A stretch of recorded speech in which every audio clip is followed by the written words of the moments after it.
ప్రేమ నమ్మకములు మాత్రం నీకే స్థుతితో తొందరమైన ఇప్పటివరకు మమ్మల్ని చదివిలక్కల నుంచి మరొకసారి నీ యొక్క మాటలో ఆలోచించడానికి ఇచ్చిన సమయాన్ని బట్టి ఆరోగ్యాన్ని బట్టి ఆయుష్కాలను బట్టి వందన స్తోత్రాలు తండ్రి.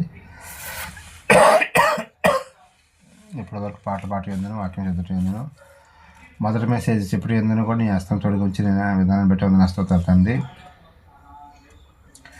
మరి ప్రార్థన చేస్తూ ఉండగా పరిశుద్ధాత్మ యొక్క పరిపూర్ణమైన సహాయం నాకు అందించమని అర్థిస్తూ నేను చిన్న పిల్లలకు కూడా వివేచన దయచేసి బ్రతిమాడుకుంటూ ప్రపంచవ్యాప్తంగా ఎక్కడైతే నీ యొక్క ఆరాధన జరుగుతుందో అందరినీ చల్లగా కాచి కాపాడమని, అలాగే గత సంవత్సరం నుంచి ఈ సంవత్సరం వరకు మనం చదువులో ఉంచి మరి ఒక్కసారి పునరుద్ధరణ దినంలోనికి మమ్మల్ని ప్రవేశపెట్టిన విధానాన్ని బట్టి వందన స్తోత్రాలు తండ్రి. మరి మొదటి ఆదివారంగా ఈ సంవత్సరంలో నైనా బలారాధన జరుపుకుంటూ ఉండగా నీ యొక్క హస్తం మాకు తోడుగా ఉంచి నడిపించమని, సమస్త కార్యంలో మాకు సహాయం చేసి బ్రతిమాడుకుంటూ, అలాగే ప్రపంచవ్యాప్తంగా క్రైస్తవులందరినీ చల్లగా కాచి కాపాడమని, ఇంకెంతోమంది నీ నామం తెలియక నశించిపోతున్నారు తండ్రి, వారందరూ రక్షణ వచ్చినా సహాయం చేయించమని ప్రార్థన ప్రియమైన మనుషుడైన యేసుక్రీస్తు శక్తి గల నామమున అడిగి వెళ్ళుకుంటున్నా పరమ తండ్రి, ఆమేన్. అందరికీ వందనాలండి. ఈరోజు మనం ఆలోచించబోయే పాఠం ఏంటంటే స్వస్థత వరము మూఢనమ్మకమా. స్వస్థత వరము మూఢనమ్మకమా.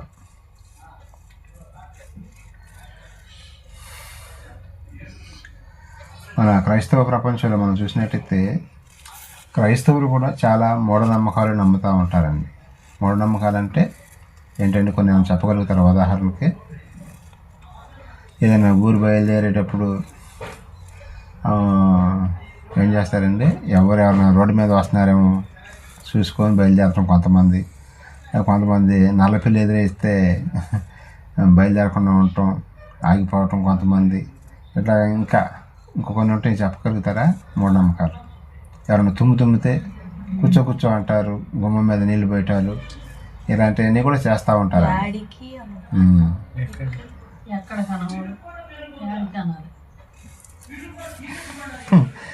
ఇవన్నీ కూడా మూఢనమ్మకాలు. ఎక్కడికన్నా ఎక్కడికన్నా అర్థం అదే కదా. అది బైబిల్ అలా సమర్థించట్లేదు. బైబిల్ మనం క్రీస్తులోనికి రాక మునుపు మనం ఇష్టం వచ్చినట్టు మాట్లాడినా, మనకి ఇష్టం వచ్చినట్టుగా చేసినా, బైబిల్లోనికి వచ్చిన తర్వాత ఇవన్నీ కూడా పాటించాల్సిన అవసరం లేదండి. కొంతమంది మనమోళ్ళు ఎదురొస్తే బయలుదేరకుండా ఆగిపోవటం, ఇట్లా రకరకాలుగా చేస్తూ ఉంటారు. మళ్ళీ వాస్తులు చూస్తూ ఉంటారు. క్రైస్తవులు కూడా ఆ మూలన అది ఉండాలి, ఏ మూలన బీరువా ఉండాలి, ఇక్కడ మంచం ఉండాలి, అక్కడ తొట్టు ఉండాలి అని ఈ మూఢనమ్మకాలు ఇవన్నీ కూడా క్రైస్తవులకు లేవు.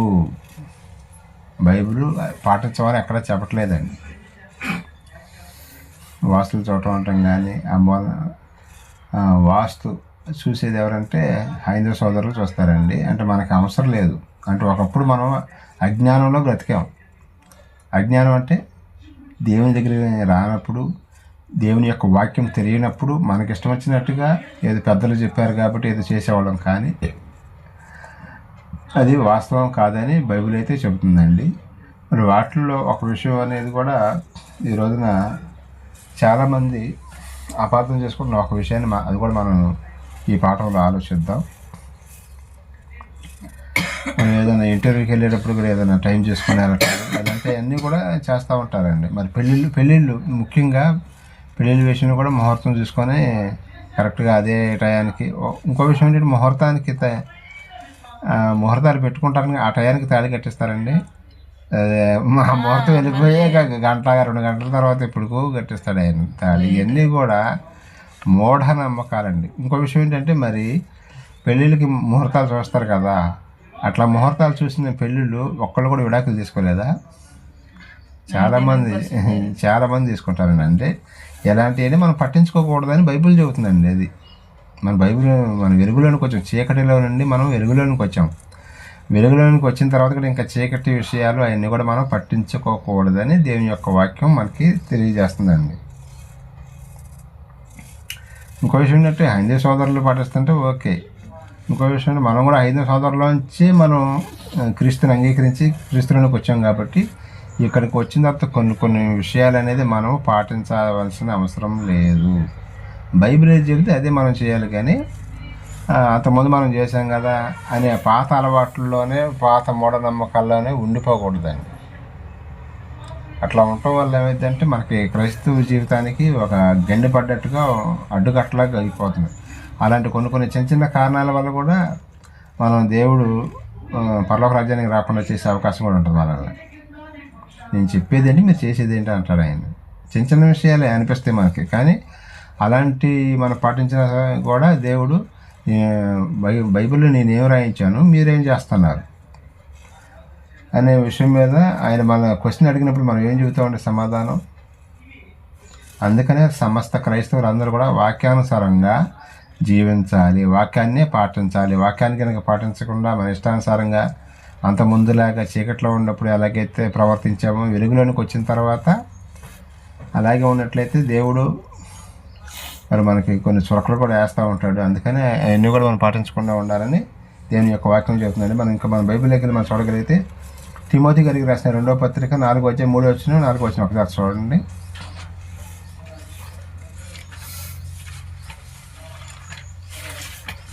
2 తిమోతి 4:3-4 ఎందుకనగా జనులు అంట జనులు హితబోధను సహింపక దురద చెవులు గలవారై తమ స్వకీయ దురాశలకు అనుకూలమైన బోధకులను తమ కొరకు పోగు చేసుకొని సత్యమునకు చెవునీయక కల్పనా కథల వైపు తిరుగు కాలము. 4 వచనం అయిపోయిందా?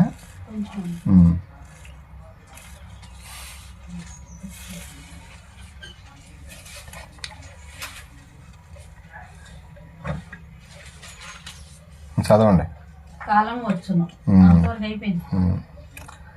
ఇక్కడ జనులు అంటే ఎవరండి? జనులు అంట ప్రజలు కాదు, సంఘంలోనికి వచ్చేవాళ్ళు.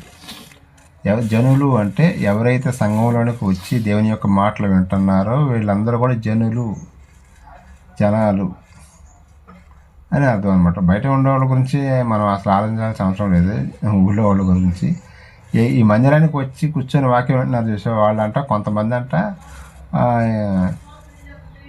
వాళ్ళు దురద చెవులు గలవారే స్వకీయ దురాశల చేత ఒక పాస్టర్ గారిని మాట్లాడుకొని మాకు నచ్చినట్టుగా నువ్వు వాక్యం చెబితేనే నువ్వు ఇక్కడ వాక్యం చెప్పడానికి ఉంటావు, లేకపోతే ఇక్కడ నుంచి నువ్వు గేట్ పాస్ నీకు పంపించేస్తావని కొన్ని సంఘాల వాళ్ళు అట్లాగే చేస్తారండి. తెలుసా? ఇప్పుడు మన దగ్గరలో ఉన్న ఒక విజయనగరం ఉంది కదా, అక్కడ పాస్టర్ గారు కూడా వాళ్ళు కూడా అక్కడ శాలరీ ఇచ్చి తెచ్చుకుంటారండి. పాస్టర్ గారిని శాలరీ ఇచ్చి తెచ్చుకొని వాళ్ళకి నచ్చినట్టుగా కనుక ఆయన వాక్యం చెప్పకపోతే గేట్ పాస్ చేసి పంపించేస్తారంట. అది కొన్ని సందర్భాల్లో జరిగింది. ఆయన వాక్యానుసారంగా చెప్పినప్పుడు కొన్ని మాటలు మనకు తగులుతూ ఉంటాయండి. మీరు వ్యభిచారం చేయదు, దొంగతనం చేయదు, ఇలాంటి మాటలు చెప్పినప్పుడు వీళ్ళు ఏం చేస్తున్నారు, శాలరీ ఇస్తున్నారు కదా ఆయనకి, పాస్టర్ గారికి ఇచ్చినప్పుడు ఈయనేంటి మనం డబ్బులు ఇచ్చి పెట్టుకుంటే మనల్నే తిడుతున్నాడు ఈయన అన్నట్టుగా అట్లాగా అక్కడి నుంచి వాళ్ళని వేరే చోటకి ట్రాన్స్ఫర్ చేయించే సంఘాలు కూడా చాలా ఉన్నాయండి. ఇప్పుడు మనకంటే మనం ఓన్గా చేసుకుంటున్నాం, కానీ కొన్ని సంఘాలకి ఏంటంటే కొంతమందిని జీతం ఇచ్చి డబ్బులు ఇచ్చి పిలిపించుకుంటారు వారం వాక్యం చెప్పించుకోవడానికి. అతను కనుక ఏదైనా ఒక వాక్యానుసారంగా ఒక గట్టిగా మాట్లాడితే కనుక పాస్టర్ గారు ఆయన్ని అక్కడి నుంచి పంపించేస్తున్నారంట. అదే చెబుతున్నాడు. ఇప్పుడు చదవండి, ఇప్పుడు మీకు బాగా అర్థమైంది. 3 వచనం 4:3 జనులు హితబోధన సహింపగా మంచి బోధన సహించారంట.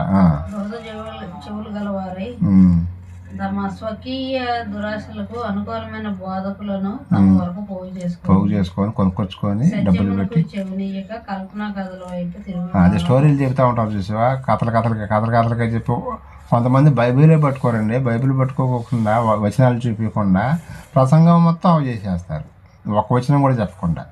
అవి కల్పనా కథలు అంటారనమాట. ఇప్పుడు మనం ఎట్లాగూ విశ్వాసులు బైబిల్ రోజు చదువుతారండి. మనం చాలామంది చదవరు, కొంతమంది చదువుతారు. నేను వాళ్ళకు ఓటేస్తాను. 100కి 5% చదువుతారేమో, కానీ మిగతా 90% మంది మిగతా రోజుల్లో బైబిల్ చదవరండి.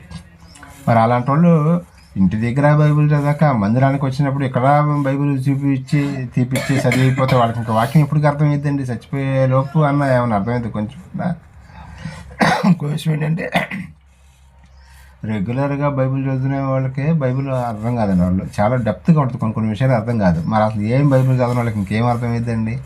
అందుకని కల్పనా కథలు చెప్తూ ఉంటారు, వచనాలు చెప్పకుండా చెప్పుకుంటూ వెళ్ళిపోతూ ఉంటారు. ఇలాంటి వాళ్ళ వల్ల ఏమైందంటే ఒక గంట సేపు వెళ్ళి బాడీ అక్కడ ప్రజెంట్ చేస్తే సరిపోద్ది. చర్చిలో ఒక గంట సేపు కూర్చొని వస్తే మా పని అయిపోద్ది, ఎంతో కొంత కానికేసేస్తే మా పని అయిపోయినట్టే. ఇక ఈ వారం అంతా కూడా ఒక గంట 2 గంటలు చెప్పి మందిరంలో ఉంటుంది చాలా. ఈ వారం మొత్తం మా ఇష్టం వచ్చినట్టు మేము బతకొచ్చారనుకుంటారు. అలా కాకుండా వచనాలు చూపించి వాళ్ళతో కూడా చదివిస్తూ ఉంటే, మీరు గమనించారో లేదో, మీరు వాక్యం చెప్పడం మొదలుపెట్టిన కానీ మీకు కూడా కొంచెం బైబిల్ అర్థమవుతుంది.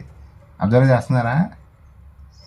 మీ గురికి కూడా అంత ముందు కన్నా ఇప్పుడు మెరుగ్గయ్యారు నేను అబ్జర్వ్ చేశాను. మరి మీరు చెబుతున్నారు కాబట్టి 10 నిమిషాలు చెబుతున్నారు కదా, అందుకనే సంఘంలో ఎప్పుడు పాస్టర్ గారే కాదండి, విశ్వాసులతో కూడా బైబిల్ అప్పుడప్పుడు ఒక 10 నిమిషాలు అన్నా చెప్పిస్తూ ఉంటే వాళ్ళు కూడా వేరే వాళ్ళకి వాక్యం చెప్పగలిగే జ్ఞానం వచ్చింది అనమాట.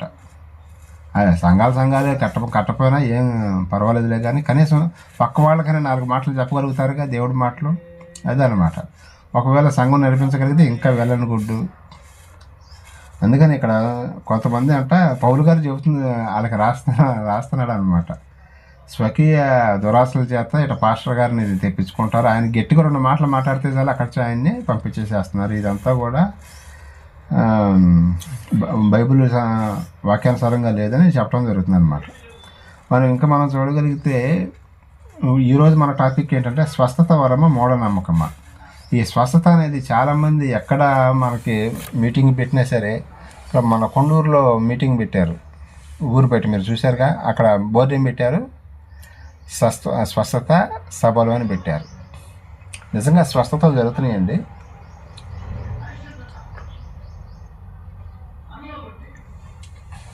స్టేజ్ మీద అయితే అబద్ధం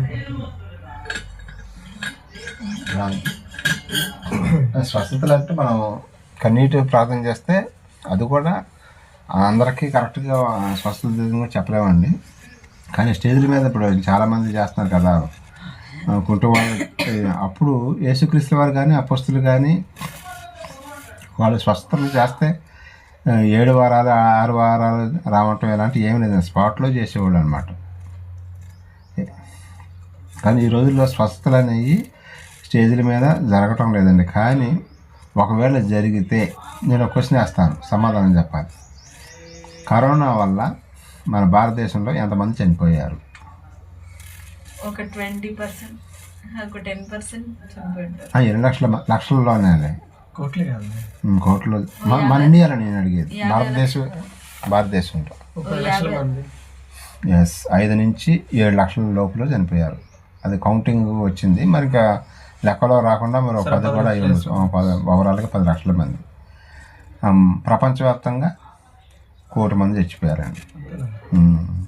1,50,00,000 లోపే చనిపోయారు. మరి నిజంగానే స్వస్థత వరం అంటే అప్పుడు ఈ స్వస్థత బోధకులు ఉన్నారు కదా, ప్రార్థన చేస్తే మరి కరోనా తగ్గిపోవాలి కదా, ఎందుకని తగ్గిపోలేదు? అది నా క్వశ్చన్. ఇప్పుడు స్వస్థత వరం చేసేవాళ్ళు ఉన్నారు కదా బోధకులు, వాళ్ళు ప్రార్థన చేసి వీళ్ళందరూ కూడా ఇంకో విషయం ఏంటంటే సేవకులు కూడా చాలామంది చచ్చిపోయారు. మన ఆంధ్ర తెలంగాణలో ఉన్న సేవకులు కూడా, బోధించే వాళ్ళు కూడా చాలామంది సేవకులు కూడా చనిపోయారు కరోనా మూమెంట్లో. మరి స్వస్థతలు అంటే వీళ్ళందరూ కూడా ప్రార్థన చేస్తే బతికేవాళ్ళు కదా. అంటే స్వస్థతలనే నిలిచిపోయినాయని బైబిల్లో క్లారిటీ ఇచ్చాడు దేవుడు. కానీ వీళ్ళు ఏం చూపిస్తారంటే మనకి యేసుక్రీస్తుల వారు స్వస్థతలు చేయలేదా, అపొస్తలులు చేయలేదా, అప్పుడు మోషే గారు సూచికలు చేయలేదా అని క్వశ్చన్ వేస్తారండి. అప్పుడు వాళ్ళు ఎందుకు చేయించవలసి వచ్చింది అనే విషయం కూడా మనం తెలుసుకోవాలండి. ఇవన్నీ మనం ఒకటి చెబితే దానికి వెంటనే కౌంటర్ వేస్తారండి. దానికి సమాధానం మరి యేసుప్రభు చేసాడుగా అంటారు. అప్పుడు మా సమాధానం మనం ఏం చెప్పాలో ఒక్కొక్కటి మనం ఆలోచిద్దామండి బైబిల్లోంచి.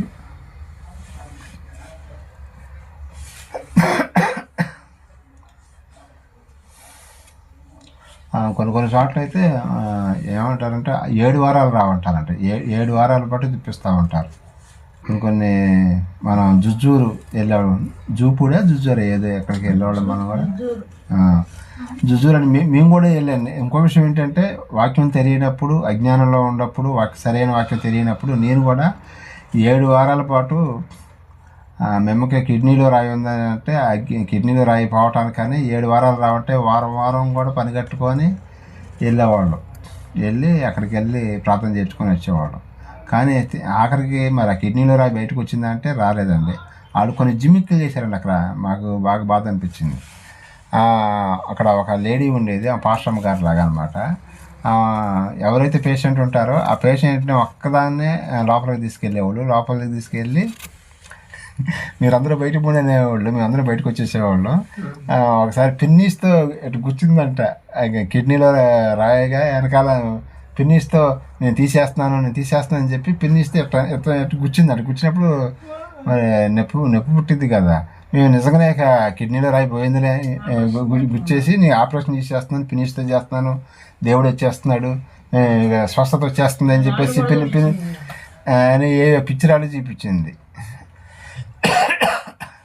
కిడ్నీలో రాళ్ళు ఎలా ఉంటాయని మాకు తెలియదు. తీసి వాళ్ళ దగ్గర రెడీ పెట్టుకుంటారు కదా కొన్ని రాళ్ళు, చిన్న చిన్న మొక్కల రాళ్ళు చూపించి ఇక చూసా మామూలు రాళ్ళు తీసి ఇక కిడ్నీలో రాళ్ళు తీసేసాను, ఇక మీరు వెళ్ళిపోవచ్చు, మీ రోగం పోయింది అని అంది. తర్వాత మళ్ళీ మొదలైంది కిడ్నీలో నొప్పి. నిజంగా పోలేదు. షోయింగ్ చేశారన్నమాట, వాళ్ళు మోసం చేశారన్నమాట. అట్లాగా కొంతమంది 7 వారాల పాటు మేము స్వస్థతలు చేస్తామని చెప్పేసి తిప్పించుకుంటూ ఉంటారు. అవన్నీ కూడా వాస్తవం కాదండి. మనం బైబిల్ చదువుకుంటున్నాం కాబట్టి మనకు అర్థం చేసుకోవాలి. ఈ రోజుల్లో స్వస్థత సభ అనగానే జనాలు గుంపులు పెద్ద తండాలుగా వెళ్తూ ఉంటారు. అది మనకు ఇప్పుడు దేవుడు మనకి ట్రీట్మెంట్ చేయించుకొని అవకాశం ఇచ్చాడు కాదు. ఒకప్పుడు అంటే వైద్యం అంటే అది ఎవరికి దొరికేది కాదు. ఇప్పుడు ప్రతి ఒక్కరికి కూడా నీకు జలుబు దగ్గర నుంచి దగ్గు నుంచి మరి దేనికైనా పెద్ద హార్ట్ ప్రాబ్లం వచ్చినా సరే ఆపరేషన్ చేసుకోవడానికి దేవుడు అవకాశం ఇచ్చాడు. ఈ స్వస్థతలు అనేది మరి అసలు అప్పుడు ఎందుకు జరిగినాయి, మరి ఇప్పుడు ఎందుకు జరగట్లేదు, దేవుడు మరి ఎందుకు చేయించాడు అప్పుడు అనే విషయం మనం తెలుసుకుంటే కొంతవరకు క్లారిటీ వచ్చిందండి. మార్కు సువార్త 16:17 ఒకసారి చూడండి. వీళ్ళు ఏం చూపిస్తారంటే ఇప్పుడు 2 సేవకులు మేము స్వస్థతలు చేస్తున్నామని చెప్పేసి ఈ వచనాన్ని చూపిస్తారండి. వాళ్ళు చూపిస్తున్న వచనం మీకు చూపిస్తున్నాను. మార్కు సువార్త 16:17 17-18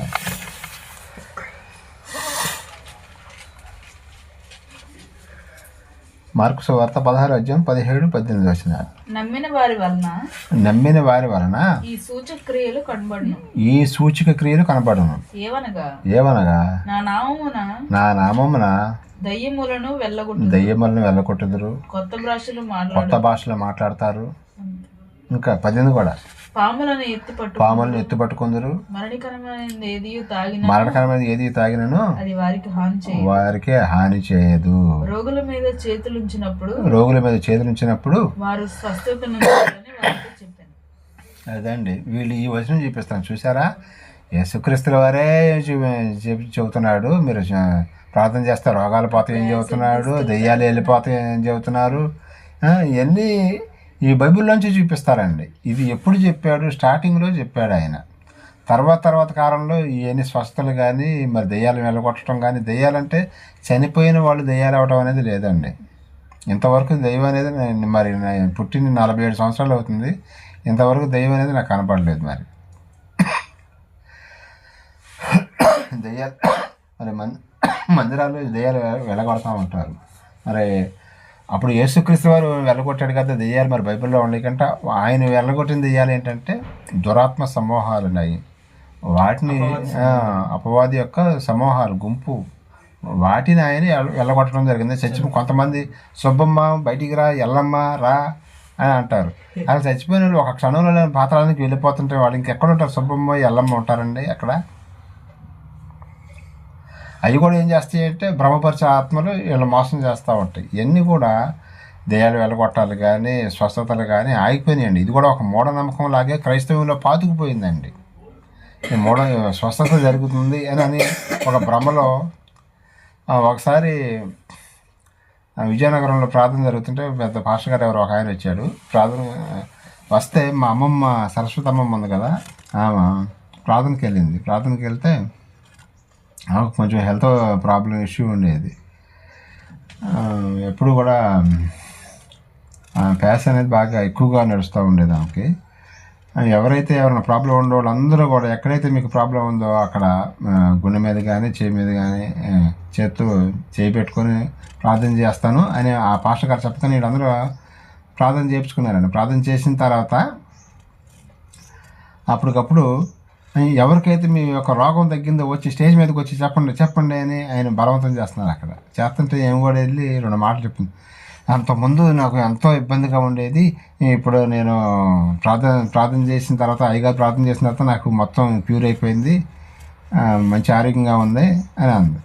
తర్వాత 2 రోజుల తర్వాత మళ్ళీ నేను పక్కనే ఉండగా అప్పటికే నాకు ఈ వాక్యం తెలుసు, ఇది స్వస్థతలు జరగట్లేదని. తర్వాత మళ్ళీ మామూలుగా వచ్చేస్తున్నాం, హెల్త్ బాగోలా.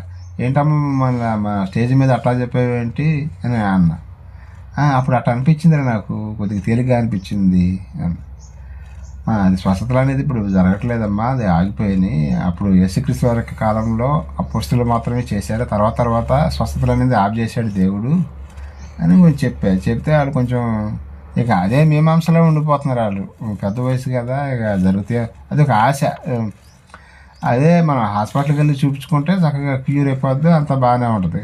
కానీ ప్రార్థనకి వెళ్తే స్వస్థత వచ్చిందని ఇట్లా నమ్మేస్తూ ఉంటారండి. అది మనం నమ్మాల్సిన అవసరం లేదు, ఎందుకంటే స్వస్థతలు దేవుడు ఆఫ్ చేశాడు స్టేజ్ల మీద జరిగే స్వస్థతలు. కానీ ఒకవేళ దయతలిసి నువ్వు కన్నీటి ప్రార్థన చేస్తే కనుక నీకు ఓనుగా ఆయన స్వస్థత ఇస్తే ఇవ్వచ్చు, తప్పేం లేదు. మనం ఓన్గా ప్రార్థన చేసుకుంటే కొన్ని సందర్భాల్లో ఇక తండ్రి నువ్వే మాకు దిక్కు ఎవరు లేరు అన్నప్పుడు స్వస్థత జరిగితే జరగవచ్చాము, కానీ కరెక్ట్గా జరుగుతాయి అని మాత్రం లేదు. బైబిల్ మొదటి శతాబ్దంలోనే ఆగిపోయినట్టుగా మనకి క్లారిటీ ఇవ్వటం జరిగింది బైబిల్లో. అపొస్తలుల కార్యం 4వ అధ్యాయం ఒకసారి చూద్దాం, 14, 15, 16 వచనాలు ఒకసారి చూడండి. 4:14 అపొస్తలుల కార్యం 4వ అధ్యాయం 14, 15, 16 వచనాలు. వాళ్ళు సేవకులు చూపించే వచనం ఇందాక చూసాం కదా, ఇది వేరే వచనం.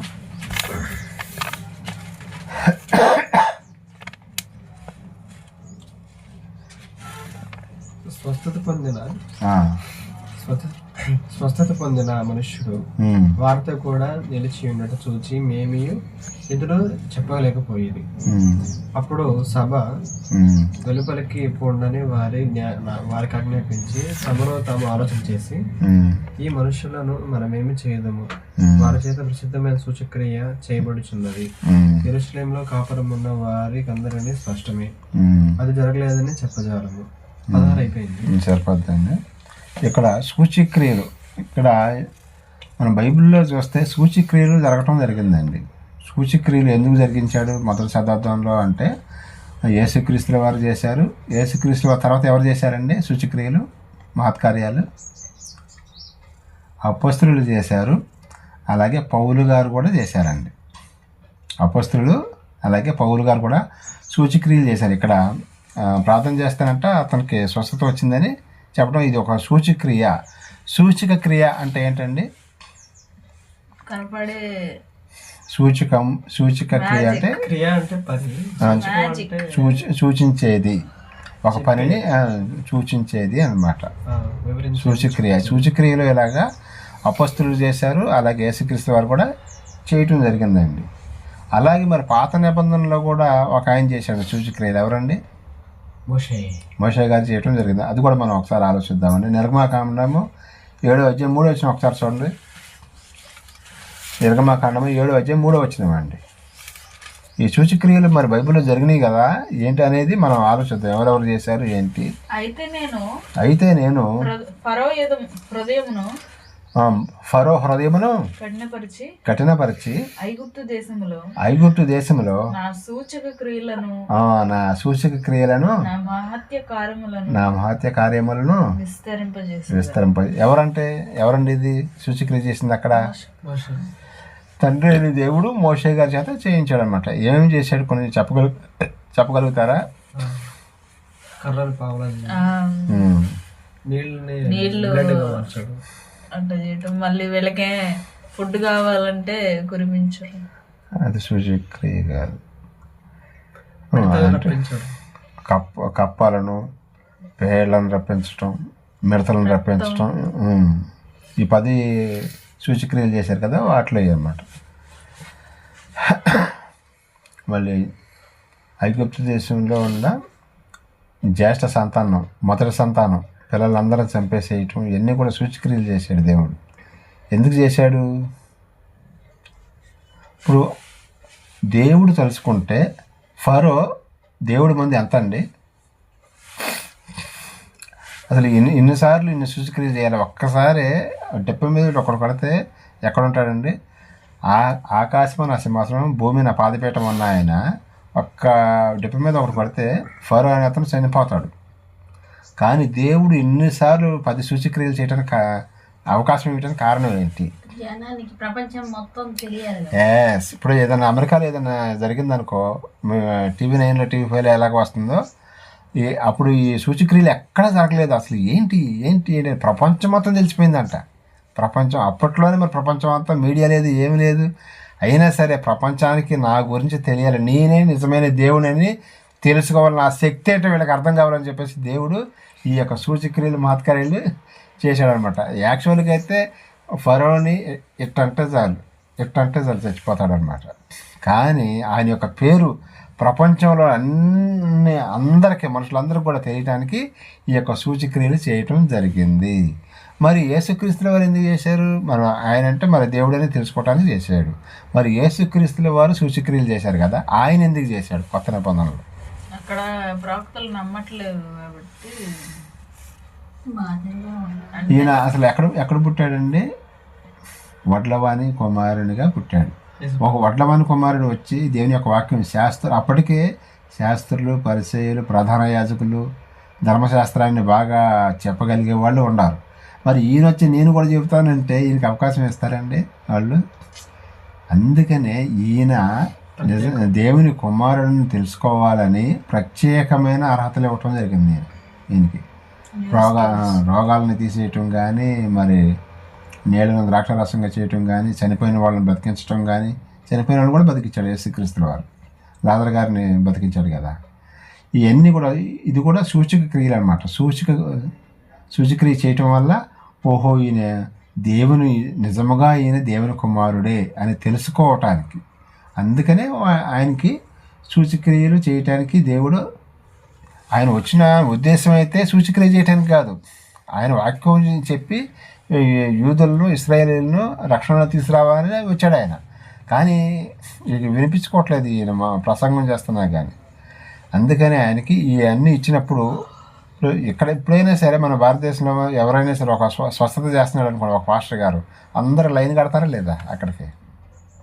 మన ఈ మధ్య కరోనా మూమెంట్లో కరోనాకు మందు కనిపెట్టడం ఒక ఆయన ఏదో జిల్లాలో మందు ఇస్తానంటే జనాలు ఎక్కడెక్కడి నుంచి ఎట్లోకి వచ్చారండి ప్రాణాన్ని దక్కించుకోవడానికి కరోనా మందు కోసం వెళ్ళారా లేదా?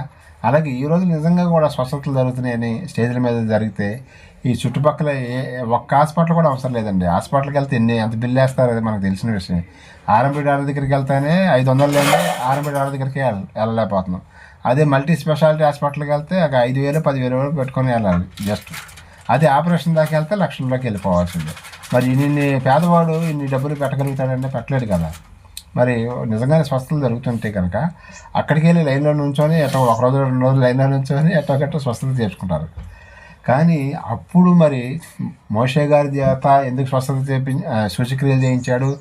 యేసుక్రీస్తుల వారి చేత ఎందుకు చేయించాడు సూచక్రియ అంటే ఈయనే దేవుని కుమారుడని ప్రపంచం అంతా తెలుసుకోవటానికి. ఇప్పుడు బైబిల్లో మనం అన్నీ చదువుకుంటున్నామండి. ఇప్పుడు ఇంకో విషయం ఏంటంటే యేసుక్రీస్తుల వారే మరి దేవుని కుమారుడని మనలో ఇక్కడ ఉన్నవాళ్ళు ఎవరైనా చూసారా? యేసుక్రీస్తు వారిని ఎవరైనా చూసారా? మరి మనందరం ఇక్కడ ఎందుకు కూర్చొని ఆయన గురించి మాట్లాడుకుంటున్నాం? ఆయన చేసిన పనులు బట్టి క్రియలు అన్నీ కూడా బైబిల్లో రాయించి పెట్టాడు కాబట్టి, ఈ బైబిల్ లేకపోతే మనం కూడా గప్పకొని వినేవాళ్ళం కాదు. బైబిల్ని బట్టే బోధకులు బోధించిన మాటలను బట్టి మనం క్రీస్తులో మనకు రక్షణ ఉందని, నేనే మార్గమును, నేనే సత్యమును, నేనే జీవమునని చెప్పాడు ఆయన. అందుకని మనం ఇక్కడ అందరం కూడా కూర్చొని ఆయన గురించి మాట్లాడుకోవటం జరుగుతుంది. ఆయన చేసిన సూచక్రియలు కానీ, మహత్కార్యాలు కానీ, ఆయన చెప్పిన మాటలు కానీ వినుట వలన విశ్వాసం కలుగును.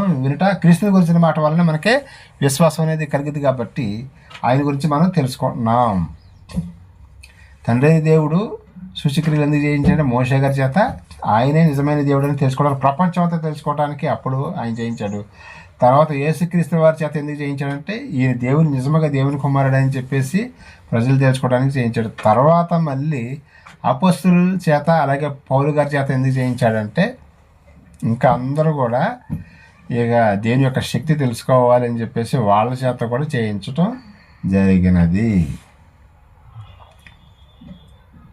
ఇంకా మనం చూడగలిగితే నిర్గమకాండం 8:22 వచ్చిన ఒకసారి చూడండి. నిర్గమ 8:22.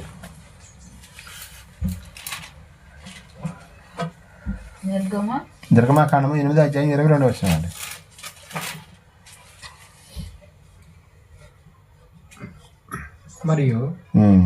మరియు భూలోకములో నేనే యెహోవాను అని నీవు తెలుసుకున్నట్లు ఆ దినమున నేను నా ప్రజలు నివసించున్న గోషేను దేశమును వినాయించుతాను. అక్కడ ఈగలంకపు ఉండవు. అది నేనే ఈగల గుంపులు ఈగల గుంపు ఏంటంటే ఫస్ట్ చదివింది. మరి భూలోకంలో నేనే యెహోవా, అది భూలోకంలో నేనే యెహోవా అని తెలుసుకోవడానికి అయినా ఇవన్నీ కూడా చేయించడం జరిగిందనమాట. ఇంకా మనం చూడగలిగితే నిర్గమకాండము 9వ 14-15 వచనాలు 16 వచనాలు. సమస్త భూమిలో నా వంటి వారు ఎవరు లేరని నీవు తెలుసుకోవాలని ఈసారి ఈ తెగుళ్ళన్నీ నీ హృదయం వచ్చినంతగా నీ సేవకుల మీదకి నీ ప్రజల మీదకి పంపాను. భూమి మీద నీవు ఉండకుండా నశించిపోనట్లు నేను నా చెయ్యి చాపి ఉంటునని అది కొట్టివేస్తానని చెబుతున్నాను. తెగుళ్ళతో కొట్టేస్తాను నేను ఫరో అని వార్నింగ్ ఇస్తున్నాడు దేవుడు. ఎందుకంటే నేనే నిజమే దేవుడు అని అందరూ తెలుసుకోవాలి కాబట్టి ఇవన్నీ కూడా ఈ తెగుళ్ళు ఇవన్నీ కూడా ఎందుకు రప్పిస్తున్నానంటే నేనే నిజమైన దేవుడిని అని ప్రపంచం అంతా కూడా నీ ద్వారాగా ప్రపంచం అంతా తెలుసుకోవాలని చెప్పేసి నేను కొట్టివేస్తా అంటే చంపేసేస్తానని అర్థం అనమాట. కాబట్టి ఇప్పటికైనా నువ్వు ఒళ్ళు దగ్గర పెట్టుకోవని చెప్పడం జరిగింది. అయినా కానీ వదిలిపెట్టాడండి. మళ్ళీ ఎర్ర సముద్రం దగ్గరికి వీళ్ళందరూ వస్తే అక్కడ ఇశ్రాయేలుని అక్కడ కూడా వెంబడించుకుంటూ వచ్చాడు. వచ్చి ఆఖరికి వీళ్ళు దాటి వెళ్ళిపోయిన తర్వాత ఏం చేశాడండి, వీళ్ళ మధ్యలోనికి వచ్చిన తర్వాత మళ్ళీ సముద్రాన్ని కలిపేసేసాడు. 2 పాయలకు ఉన్నటువంటి సముద్రాన్ని. ఇప్పుడు అందరూ ఫరో అతని యొక్క సైన్యం అంతా కూడా ఆ సముద్రంలో మునిగి చనిపోయారు. ఎంత చెప్పినా కానీ నేను వినిపించుకోలేదు. హృదయాన్ని కఠినపరుస్తూనే ఉన్నాడు. మళ్ళీ బుద్ధి వచ్చినట్టే వస్తుంది, మళ్ళీ మామూలుగా అయిపోతున్నాడు. ఎట్లాగా జరుగుతా ఆఖరికి అతను సముద్రంలో మునిగిపోవటం జరిగింది. ఇవన్నీ కూడా సూచక్రియలు ఎందుకు చేశాడంటే ఆయన యొక్క పేరు ప్రపంచం అంతా కూడా తెలియాలని దేవుని యొక్క కోరిక అన్నమాట. మరి యేసుక్రీస్తు వారు ఎందుకు చేశాడు కూడా అది కూడా మనం వాక్యంలోకి వెళ్తాం. యోహాను సువార్త 2:11 వచ్చిన ఒకసారి చూడండి. యోహాను సువార్త 2:11 వచ్చిందండి.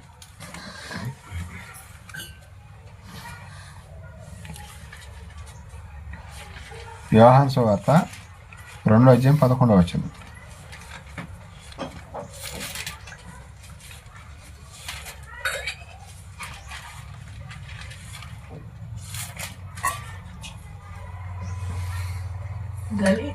గలిలయలోని కానాలో యేసు ఈ మొదటి సూచక్రియను చేసి తన మహిమను బయలుపరిచాడు. అందువలన ఆయన శిష్యులు ఆయన యందు విశ్వాసం ఉంచారు. సూచక్రియ చేయటం వల్లే విశ్వాసం. ఆమె ఇదేంటి చాలా గొప్పవాళ్ళగా ఉన్నాడే, మాటలు మాత్రమే కాదు చేతల్లో కూడా చూపిస్తున్నాడని శిష్యులందరూ కూడా విశ్వాసం ఉంచారట. అలాగే ప్రజలు కూడా విశ్వాసం ఉంచారనమాట ఆయన మీద. ఇంకా ఇంకో విషయం చూస్తే మత్తయి సువార్త 4:23 వచ్చిన ఒకసారి చూడండి. మత్తయి 4:23.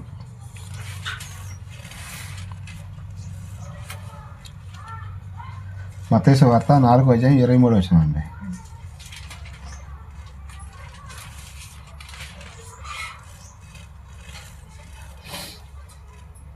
వినటకు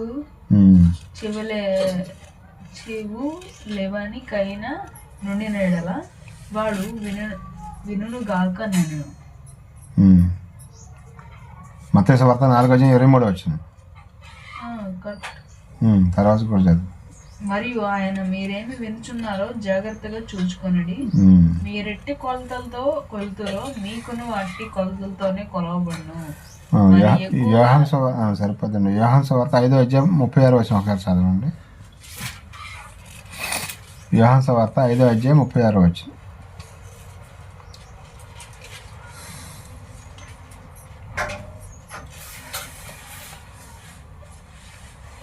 అయితే అయితే యెహోవా అయితే యెహోవా సాక్ష్యము కంటే సాక్ష్యము కంటే నాకు ఎక్కువైన సాక్ష్యం కలదు. ఉమ్. అదేమనినా నేను యెహోవానా యోహానా? యోహాను ఆ. యోహాను వేరు, యెహోవా తండ్రి ఆయన వేరు. యోహాను సాక్ష్యం కంటే నాకు ఎక్కువైన సాక్ష్యం కలదు. ఉమ్. అదేమన్నా ఉమ్. నేను నెరవేర్చుటకై ఉమ్. తండ్రి ఏ క్రియలను ఉమ్. నాకు ఇచ్చుచున్నాడో ఉమ్. నేను చేయుచున్న ఆ క్రియలే తండ్రి నన్ను పంపి ఉన్నాడని నన్ను గురించి సాక్ష్యం ఇచ్చుచున్నది. ఉమ్. అది ఈ సూచక్రియలు చేయడానికి కారణం ఎవరంట? తండ్రే నన్ను సూచక్రియలు చేయమని చెప్పాడు. అట్లా చేసినప్పుడు వీళ్ళందరూ కూడా ప్రజలందరూ కూడా ఆకర్షింపబడతారు. అందుకనే నా దగ్గరకు వస్తారు. అందుకనే తండ్రి చెప్పినట్టుగానే నేను సూచక్రియలు చేయడం జరిగింది. కానీ అసలు యాక్చువల్గా నేను వచ్చిందైతే వాక్యం చెప్పి స్థిరపరచడానికి. కానీ ఈ సూచక్రియలు చేయటం వల్ల తొందరగా నా పని అనేది ముగించుకోవడానికి అవకాశం ఉంటుంది అని చెప్పడం జరుగుతుంది అన్నమాట యేసుక్రీస్తుల వారు అన్నమాట. అది ఈ సూచక్రియలు చేయకపోతే చాలా టైం పట్టేది ఆయనకి నమ్మించడం. అది నమ్మేవాడు కూడా కాదేమేమో. అందుకనే దేవుడు ఈ సూచక్రియలు చేయటం వల్ల ఆ దేశం అంతా కూడా అసలు లాజరు గారు నేను చనిపోయిన ఆయన లేపినప్పుడు ఆ చుట్టుపక్కల దేశాలు అంతటిగా పాకిపోయిందంట. చచ్చిపోయిన ఆయన 4 రోజుల తర్వాత మళ్ళీ బతకటం ఏంటి, అసలు ఎక్కడన్నా ఉందా ఇది అని ఆశ్చర్యపోయారంట. అందుకు ఆయన సూచక్రియలు చేయడం జరిగిందనమాట యేసుక్రీస్తుల వారు. ఇంకా మనం చూడగలిగితే యోహాను సువార్త 20వ అధ్యాయము 30-31 వచనాలు చూడండి. యోహాను సువార్త 20వ అధ్యాయము 30-31 వచనాలు.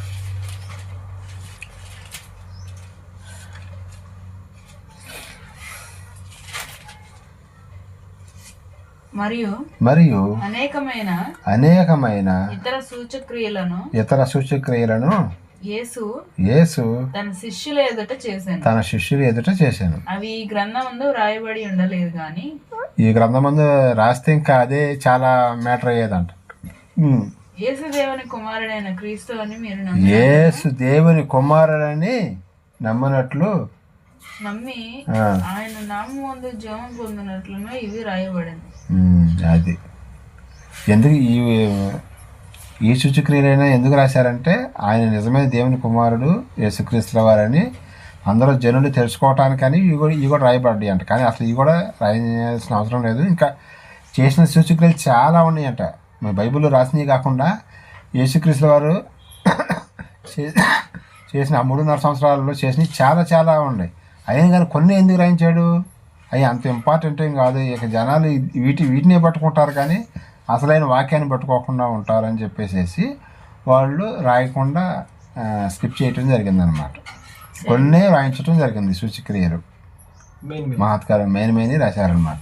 అన్నీ రాయాలంటే చాలా లెంగ్త్ అయ్యేది అని.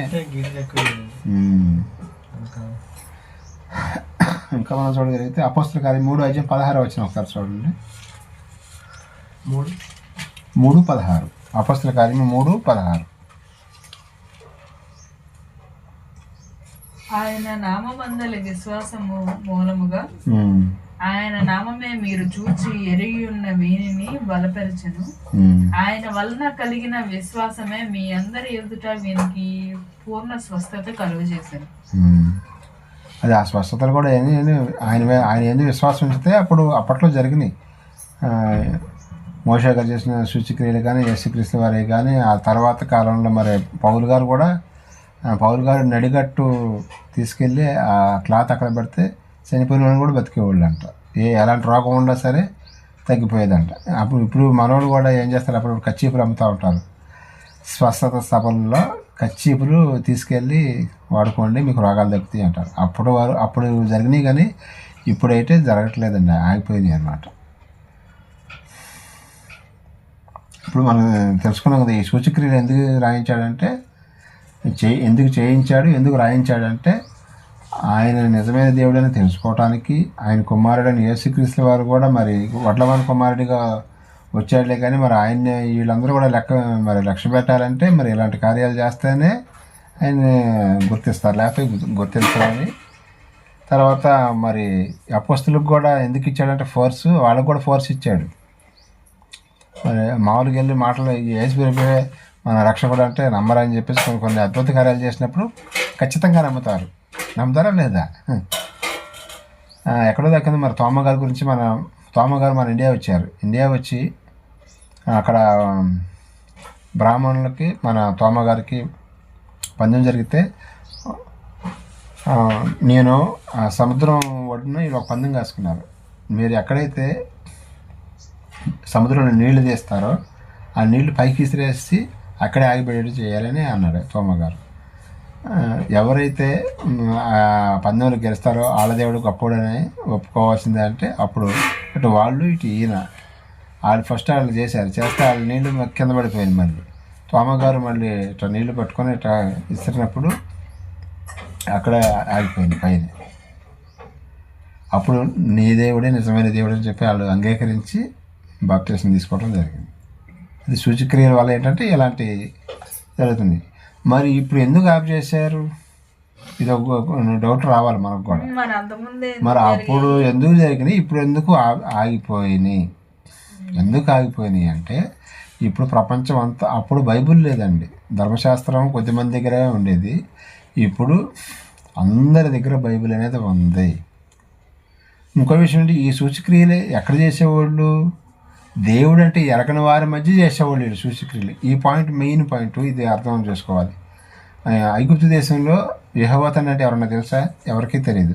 ఆయన యెహోవా అని నిజమైన దేవుడు తెలుసుకోవడానికి ఎక్కడైతే వీళ్ళు సూచక్రియలు చేశారంటే తండ్రి అయిన దేవుడి గురించి తెలియదు కాబట్టి అక్కడ వీళ్ళు సూచక్రియలు చేశారు.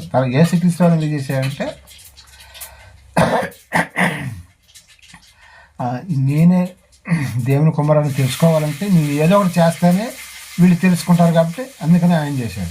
తర్వాత అపోస్తులు కూడా ఎందుకు చేశారంటే అన్యుల దగ్గరికి వెళ్ళి దేవుడు అంటే ఎరగని వారి దగ్గర సూచక్రియలు చేశారు.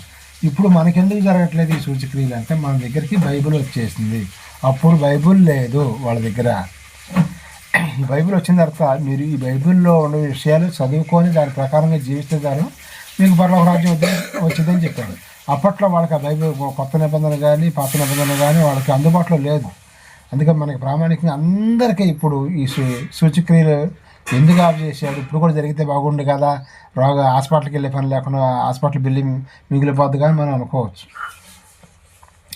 మనకు ఒక ఆలోచన రావచ్చు. కానీ దేవుడి అందరికీ స్వస్థతల మీదకే వస్తారు. ఈ స్వస్థత చేర్చుకుని మళ్ళీ మామూలుగా వడదారి చూసుకుంటారు. ఇదేదో స్వస్థత కోసమే అన్నట్టుగా రక్షణలోకి వస్తారని, నీతిగా జీవించాలని, లేకపోతే ప్రభువు చెప్పిన మాటలు వినాలని వీటి మీద దృష్టి పెట్టరు. అప్పట్లో కూడా వాళ్ళు అక్కడ స్వస్థతలు నేర్చుకున్న వాళ్ళు వారం వారం మందిరానికి రావటం, దేవుడి మాటలు వినటం చేసేవాళ్ళు కదా. వాళ్ళు ఆ స్వస్థత అయిపోగానే ఎవరింటికి వాళ్ళకి వెళ్ళిపోయేవాళ్ళు అనమాట. అందుకని ఇప్పుడు మనం మన యొక్క ఆత్మను రక్షించే వాక్యం కావాలి కాబట్టి ఈ వాక్యం బైబిల్లో ఉంది కాబట్టి ఈ వాక్యాన్ని చదువుకొని వాక్యానుసారంగా జీవిస్తే చాలను పరలోక రాజ్యానికి వచ్చేస్తావు. ఇప్పుడు మన భారతదేశంలో క్రైస్తవులు ఉన్నారు, ప్రపంచవ్యాప్తంగా క్రైస్తవులు ఉన్నారు. ఇక ఇప్పుడు సూచక్రియలు చేయాల్సిన అవసరం లేదు, ఎందుకంటే బైబిల్ మన చేతిలోకి వచ్చింది కదా. అదే బైబిల్ లేకపోయినట్టే ఎవరిని చేపించేవాడు దేవుడు. బైబిల్ మనకి మన చేతిలోకి వచ్చేసింది కాబట్టి ఈ బైబిల్లో ఉన్న విషయాలు మనం చదువుకొని బైబిల్ ప్రకారంగా జీవించాలని ఇక స్వస్థతలు అనేవి ఆగిపోతాయి అని దేవుడు అప్పుడే చెప్పాడు మొదటి శతాబ్దంలో. మరి బైబిల్లో ఉందా స్వస్థతలు ఆగిపోతాయి అని మీరు అడిగితే దానికి సమాధానంగా బైబిల్లో ఉందని నేను చెప్పగలుగుతాను. ఆ వచనం కూడా మీకు చూపిస్తాను.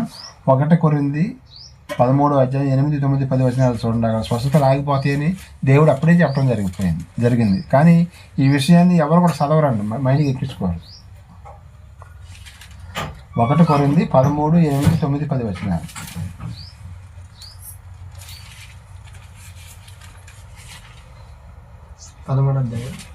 13వ అధ్యాయం 8 నుంచి 10 వరకు.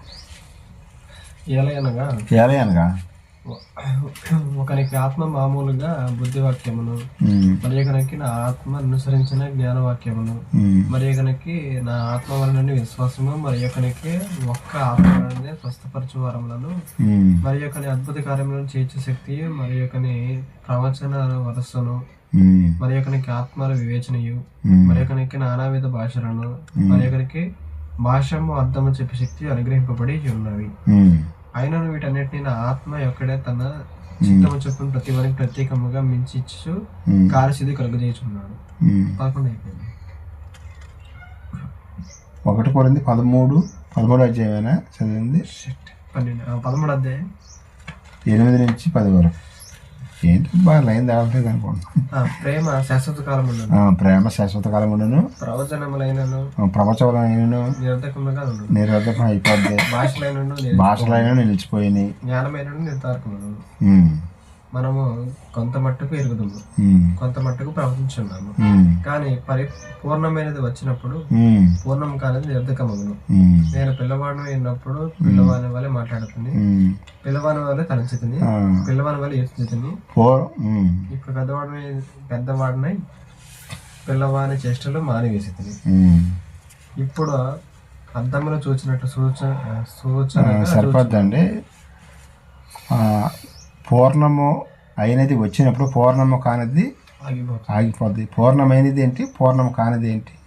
పూర్ణమైనది దేవుని వాక్యం, పూర్ణము కానిది స్వస్థత. ఒకరికి ఏదైనా ఒక వరం ఇచ్చాడు అనుకోండి. సపోజ్ పౌలు గారికి వరం ఇచ్చాడు దేవుడు. ఆయన కొంతకాలం ఉంటాడు, ఒక 60, 70, 80 సంవత్సరాలు ఉంటాడు. తర్వాత ఎప్పుడు ఉంటాడు ఆయన? అదే ఎప్పుడు బతికే ఉంటాడు ఆయన. స్వస్థతలు చేయడానికి చచ్చిపోతాడు కదా, చనిపోయాడు. అదే ఈ వాక్యం అనుకోండి, ఎప్పుడు ఉంటుందా? 2000 సంవత్సరాలు అయినా ఇప్పుడు కూడా పూర్ణమైనది వచ్చింది. పూర్ణము కానిది అంటే ఆ స్వస్థత వరాలు కానీ ఆ సూచక్రియలు కానీ అప్పటి వరకే పనిచేసినాయి.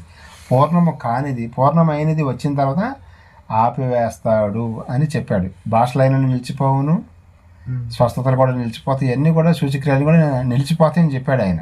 భాషలో ఇప్పుడు కూడా భాషలో మాట్లాడతారు. భాషలు ఇప్పుడు ఏం లేవండి, అది లేదు అక్కడ బైబిల్లో ఉండే కానీ మాట్లాడుతూ ఉంటారు. కానీ ఇవన్నీ నిలిచిపోయినాయి.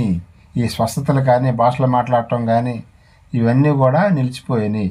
పూర్ణము కానిది అంటే అప్పటికి ఈ బైబిల్ అనేది లేదండి. కొత్త నిబంధన యేసుక్రీస్తు వారు వచ్చినప్పుడు ఆయన ధర్మశాస్త్రాన్ని బోధించేవాడు.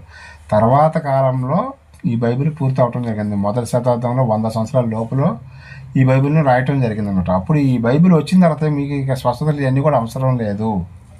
మీరు ఈ బైబిల్లో ఉన్న వాక్యాలు చదువుకొని మీరు వాటి ప్రకారంగా జీవిస్తే మీకు పరలోక రాజ్యం ఇస్తారని చెప్పడం జరిగింది అనమాట. అది పూర్ణము కానిది అంటే ఒక మనిషికి ఇచ్చిన వరాన్ని పూర్ణము కానిది. ఆ మనిషి చనిపోగానే అక్కడ క్లోజ్ అయిపోద్ది. అది బైబిల్ అనుకోండి ఆగిపోద్దండి. ఇది పూర్ణమైంది. 66 పుస్తకాలు మన చేతిలో పెట్టాడు. మనం చనిపోయినా మన పిల్లలు ఎన్ని అప్పటి నుంచి ఇప్పటి వరకు పూర్ణమైనది మన చేతిలో ఉంది. ఇక ఇప్పటి నుంచి కూడా ఎన్నో తరాలైనా సరే యేసుక్రీస్తు యొక్క రెండో రాకడ లేట్ అయినా ఈ బైబిలే చదువుకొని ప్రతి ఒక్కరు కూడా బైబిల్లో ఉన్న విషయాలు గ్రహించాలని దేవుడు రాయించడం జరిగింది. అర్థమైందా? స్వస్థత మూఢనమ్మకమా? ఎస్, ఒకప్పుడు స్వస్థతలు జరిగినాయి కానీ ఇప్పుడు మూఢంగా మన చాలామంది ఇప్పుడు కూడా స్వస్థతలు జరుగుతున్నాయని నమ్ముతున్నారండి. స్వస్థతలు అయితే సభల్లో జరగట్లేదు. ఒకవేళ ఇంటి దగ్గర నువ్వు ఏదైనా బాగా ఇబ్బందులను ప్రార్థన చేస్తే కొన్ని సందర్భాల్లో దేవుడు మనకు ఆన్సర్ త్వరగా ఇచ్చే అవకాశం ఉంది. కానీ కొంతమంది ఇవన్నీ చేస్తున్నారు, దయ్యాలు వెళ్ళగొడుతున్నారంట, స్వస్థతలు చేస్తున్నామని చెబుతున్నారంట. అలాంటి వాళ్ళ గురించి దేవుడు బైబిల్ ఒక మంచి మాట రాశాడు. ఆ ఒక్క వచనం చదువుకుని ముగించేస్తాను. నేను మత్తయి సువార్త 7వ అధ్యాయం 22, 23 వచనాలండి. మత్తయి సువార్త 7వ అధ్యాయం 22, 23 వచనాలు చదువుకొని మేము ముగించేసుకుందాం.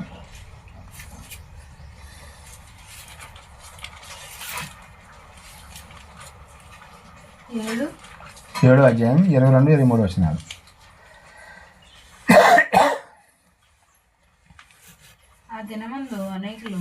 ఆ దినము ఏ దినం అండి? యేసుక్రీస్తు రెండో రాకడలో వచ్చినప్పుడు కొంతమంది ఇట్లా క్వశ్చన్ వేస్తున్నారట.